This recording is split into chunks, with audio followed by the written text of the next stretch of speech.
प्यार करने लग जाती है और वैसे ही वो मैजिशियन उसकी खूबसूरती से। लेकिन एक परफॉर्मेंस के दौरान एक ट्रेजेडी हो जाती है और मैजिशियन इनविजिबल हो जाता है और कभी वापस नहीं आता।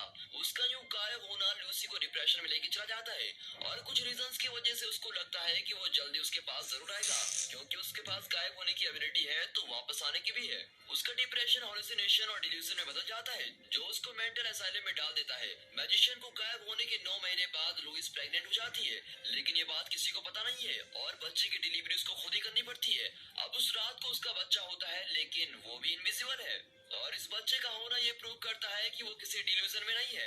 लेकिन वो नर्सेस को बताने से डर जाती है। वो जानती है कि अगर उसके बच्चे की सच्चाई सबके सामने आ गई तो वो एक एक्सपेरिमेंट बनकर रह जाएगा, इसलिए वो उसको एक सीक्रेट ही रखती है।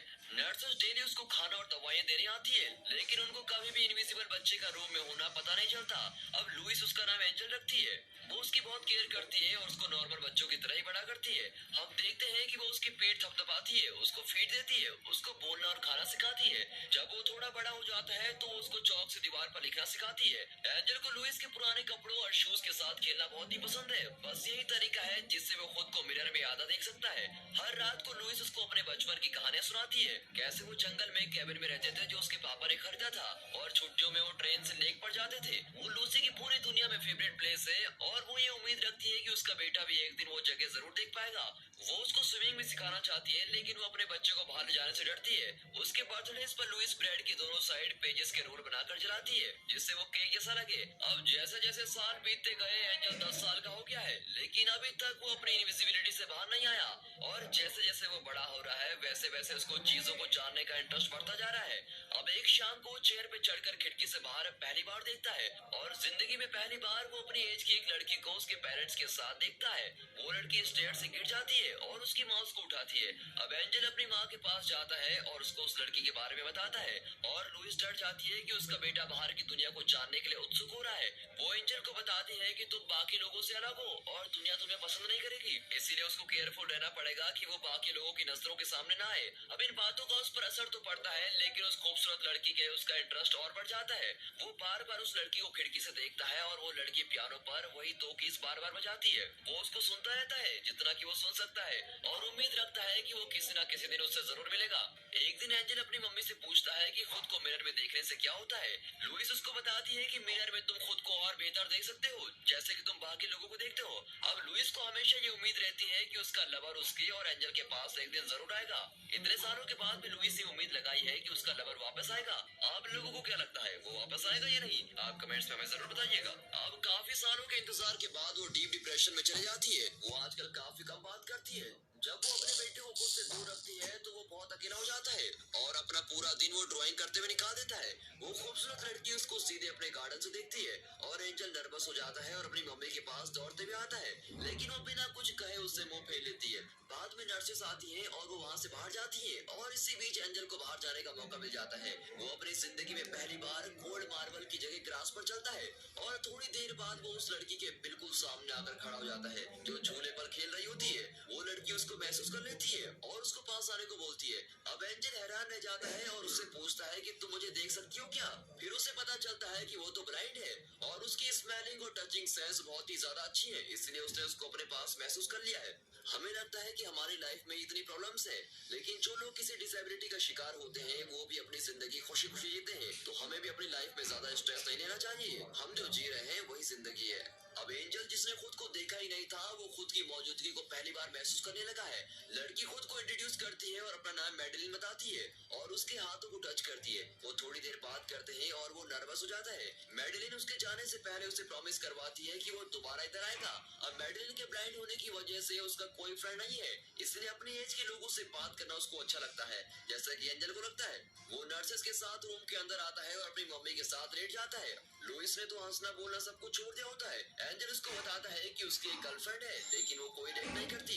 अब एंजल उसको जल्द से जल्द मिलने जाता है। मैडेलिन उसका फेस टच करती है और उसको क्लियरली अपने इमेजिनेशन में देख लेती है। अब एंजल उसको ये भी बताता है कि वो उसको खिड़की से देखता रहता है और उसको पियानो की आवाज बहुत ही अच्छी लगती है। और ये सुनकर मैडेलिन हंसने लग जाती है क्योंकि वो हमेशा सिर्फ दो कीज ही बजाती है और उसको कोई खास धुन नहीं आती। अब वो दोनों घंटे तक हाइड एंड सीक खेलते हैं, जबकि उनमें से एक इनविजिबल और एक ब्लाइंड है और जल्दी दोनों को एक दूसरे की आदत हो जाती है। अब एंजल एंजल अपना ज्यादातर दिन उसी के साथ बिताता है। अब एक दिन वो अपने रिश्ते को आगे बढ़ाते हैं और एक दूसरे को किस करते हैं। मैडेलिन परफेक्टली ये अंदाजा लगा सकती है कि एंजल उसकी बॉडी का कौन सा पार्ट देख रहा है, क्योंकि वो उसकी आंखों को महसूस कर सकती है। लेकिन एंजल फिर भी अपनी लाइफ से खुश नहीं है। लेकिन ये ज्यादा देर तक नहीं होता, क्योंकि मैडेलिन बता देती है कि नेक्स्ट वीक से उसकी आईज की सर्जरी है, जिससे अब उसको देखना स्टार्ट हो जाएगा। और वो काफी एक्साइटेड होती है एंजल को देखने के लिए। लेकिन एंजल फिर भी ये सब कुछ फील नहीं करता। वो दोनों नेक्स्ट वीक एक साथ ही बिताते हैं। फिर मैडेलिन जाने से पहले उसको बाय करती है और फिर चली जाती है। उसी रात को लुइस महीने में एक बार बोलती है और एंजल को अपने पास बुलाकर साथ सोने को बोलती है और ये कहती है कि अगर उसको कुछ हो गया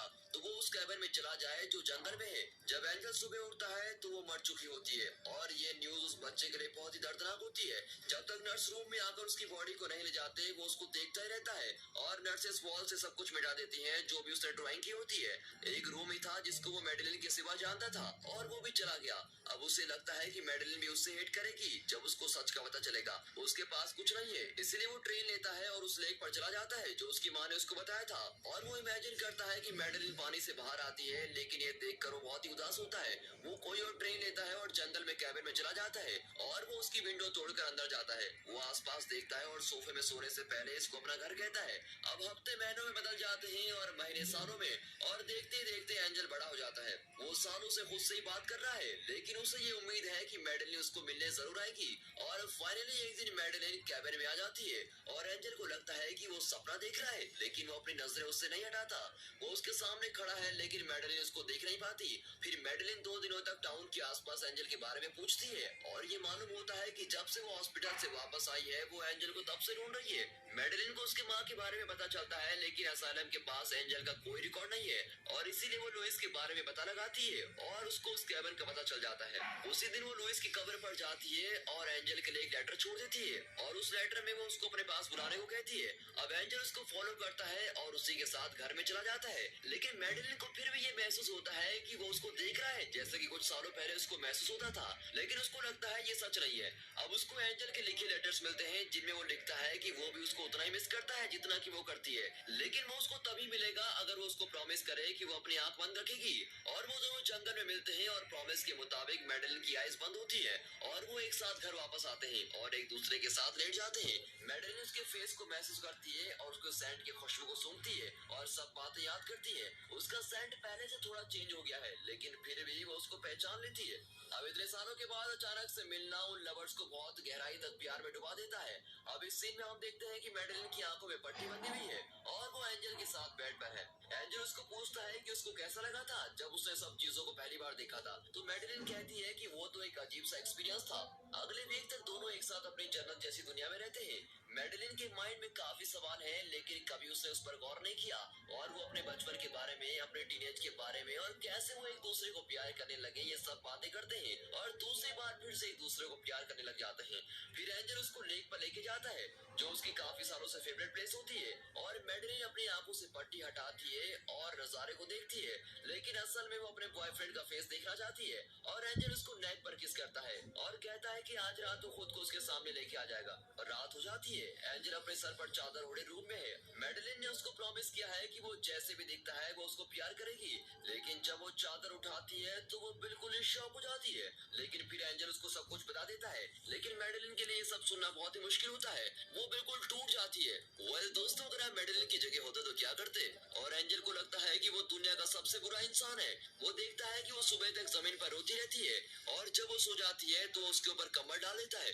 वो उससे कहती है कि वो अपनी आंखें जिंदगी भर के लिए बंद करके रखेगी, तभी वो हमेशा साथ रह सकते हैं। लेकिन एंजल ये बिल्कुल नहीं चाहता। अब मैडेलिन सुबह उठती है और एंजल को ढूंढती है, लेकिन वो उसको वहीं नहीं मिलता।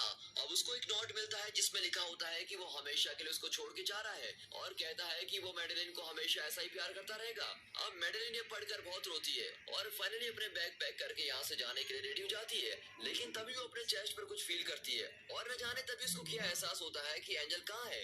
और वो आंखें बंद करती है और वो उसके सैंड को ढूंढने लग जाती है और फिर उसे पता चलता है कि वो लेक पर है।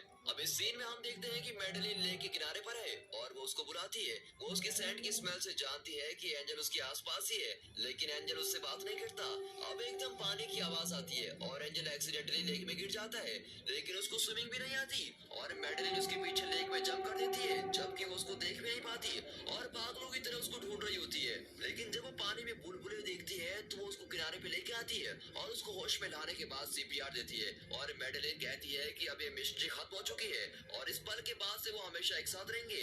वो प्रॉमिस करती है कि वो उसको खुली आंखों से देखना शुरू करेगी जैसे कि वो बंद आंखों से देखती थी। अब इस सीन में हम देखते हैं कि वो दोनों एक साथ होते हैं, वो एक दूसरे के साथ खेलते हैं, लड़ते हैं और बातें करते हैं जैसे कि नॉर्मल कपल किया करते हैं। और कभी कभी मैडेलिन एंजल पर मेकअप करती है और वो दोनों उसको देखकर बहुत ही हंसते हैं और फाइनली मैडेलिन प्रेग्नेंट हो जाती है और उनका एक विजिबल बच्चा होता है और फिर वो अपना एक मैजिक शो खोलते हैं जो बहुत हिट होता है और एंड में हम देखते हैं कि वो दोनों एक साथ स्विमिंग कर रहे होते हैं। और दोस्तों यहाँ पर ये मूवी